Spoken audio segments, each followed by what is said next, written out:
నమస్తే, welcome to Suman TV. నేను మీ విష్ణు. ప్రస్తుతంతో పాటు ప్రముఖ ఫైనాన్షియల్ ప్లానర్ యల్లా రెడ్డి గారు ఉన్నారు. సో వారితో మాట్లాడి ఫైనాన్షియల్ ప్లానింగ్ కి సంబంధించిన అనేక రకాల ఆసక్తికరమైన విషయాలను వారి మాటల్లోనే అడిగి తెలుసుకుందాం. నమస్తే యల్లా రెడ్డి గారు. నమస్కారం అండి సార్, ఎలా ఉన్నారు సార్? ఫైన్ అండి. ఇన్వెస్ట్మెంట్స్ కి సంబంధించి బెస్ట్ ఇన్వెస్ట్మెంట్ ప్లాన్స్ ఏమున్నాయంటే కూడా నన్ను కూడా చాలా మంది అడుగుతున్నారు. బట్ అవేంటనేది నేను చెప్పకూడదు, because I'm not the expert. So అది ఏంటనేది మీలాంటి ఫైనాన్షియల్ అడ్వైజర్స్ చెప్పాలి. సో ఇన్వెస్ట్మెంట్స్కి సంబంధించి బెస్ట్ ఇన్వెస్ట్మెంట్ ప్లాన్స్ ఏమున్నాయో దాని గురించి డీటెయిల్గా చెప్పగలరు? ఓకే అండి. యాక్చువల్లీ మన ఇండియాలో మనకి ఉగ్గుపాలతో పాటు సేవింగ్ హ్యాబిట్ అనేది మన తాత కానీ తండ్రి కానీ వీళ్ళందరూ కూడా మనకి హ్యాబిట్ అనేది ఫస్ట్ మనకి చిన్నప్పటి నుంచి కూడా మనకి బెస్ట్ ఎగ్జాంపుల్ ఏంటంటే చీమని చూపిస్తారు. చీమ ఎలా సేవ్ చేయగలిగింది, అంత చిన్న ప్రాణి సేవింగ్ హ్యాబిట్ అనేది ఉన్నప్పుడు మనం ఎందుకు సేవింగ్ చేయలేము అని మనకి చిన్నప్పటి నుంచి కూడా ఉగ్గుపాలతోటి ఆ సేవింగ్ హ్యాబిట్ అనేది చెబుతూ ఉంటారు.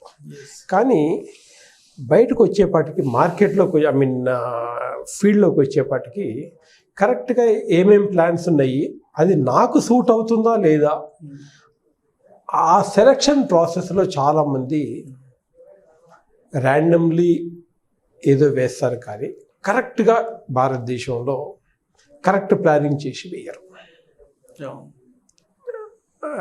నాకు కొంతమందిని రీసెర్చ్ చేస్తున్నప్పుడు, అంటే ఈ ఫీల్డ్లో ఉన్నాను కాబట్టి నేను జనరల్లీ రీసెర్చ్ చేస్తుంటాను. ఫైనాన్షియల్ ప్రొఫెషనల్స్లో ఉన్న వాళ్ళు వేరే వాళ్ళు ఎలా ఇన్వెస్ట్ చేస్తుంటారు ఏంటి అనేది నేను చూస్తుంటాను.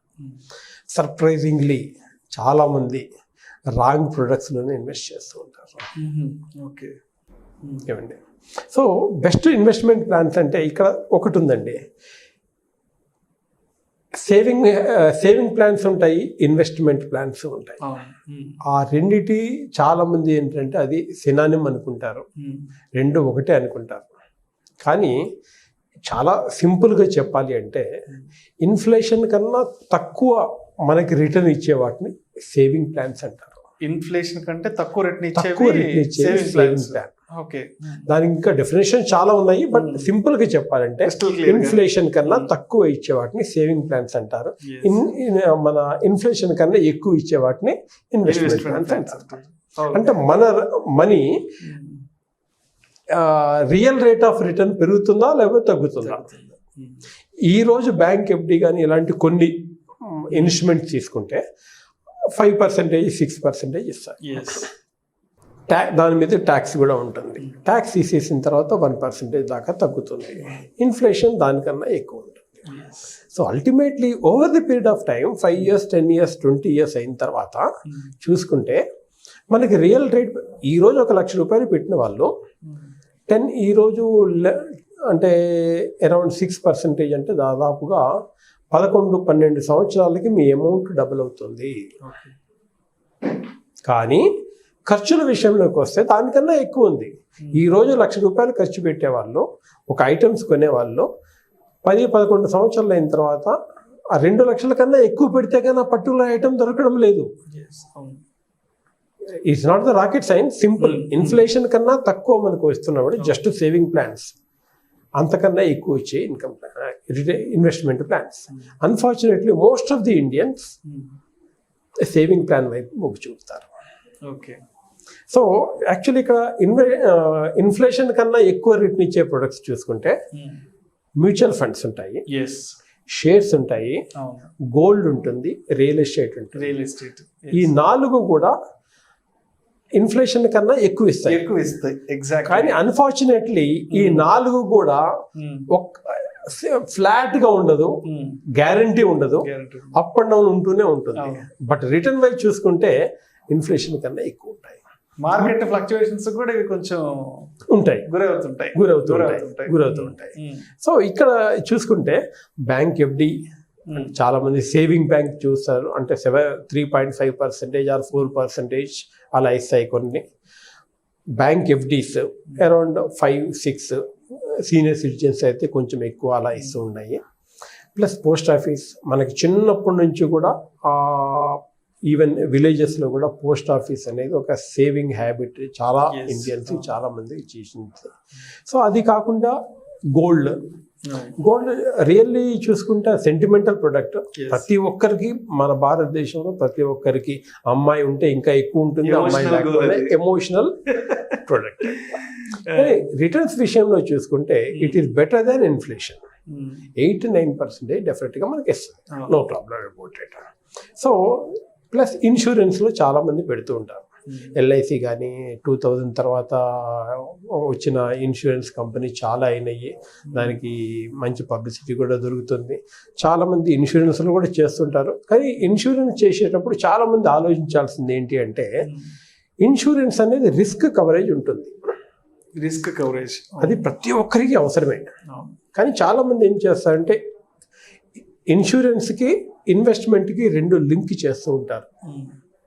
2 లింక్ చేసేపాటికి మనకి రిటర్న్స్ అనేది చాలా తగ్గిపోతుంది. అలా కాకుండా దాన్ని డివైడ్ చేయడం ద్వారా, అంటే ఇన్సూరెన్స్ లార్జ్ అమౌంట్ తీసుకోవాల్సిందే.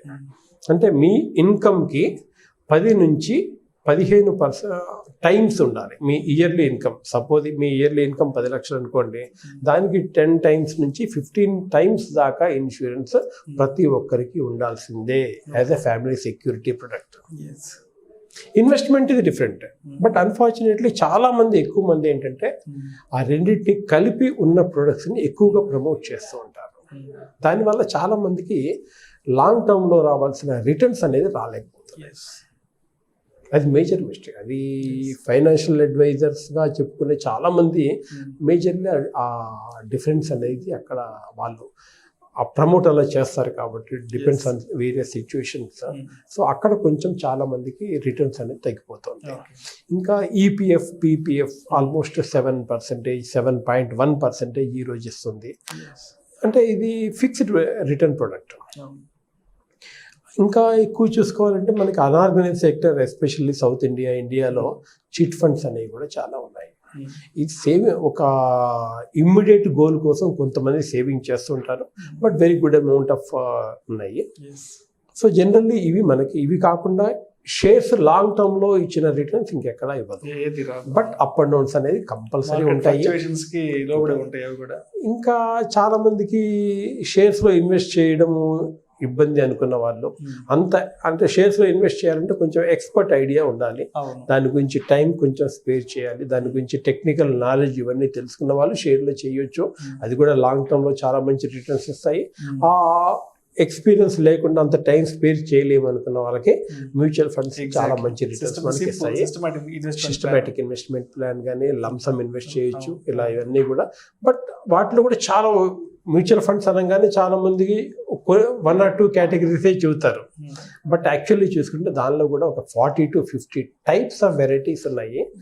ఆ ప్రొడక్ట్స్లో మనకి ఏమి కావాలి అనేది, టు బి ఫ్రాంక్ చూసుకుంటే అన్ని ఇన్వెస్ట్మెంట్ ప్లాన్స్ అన్నీ కూడా మంచివే. బట్ మనకి ఏది కావాలి అనే దాన్ని బట్టి మనం చూస్ చేసుకోవడం చాలా ఇంపార్టెంట్ ఇక్కడ.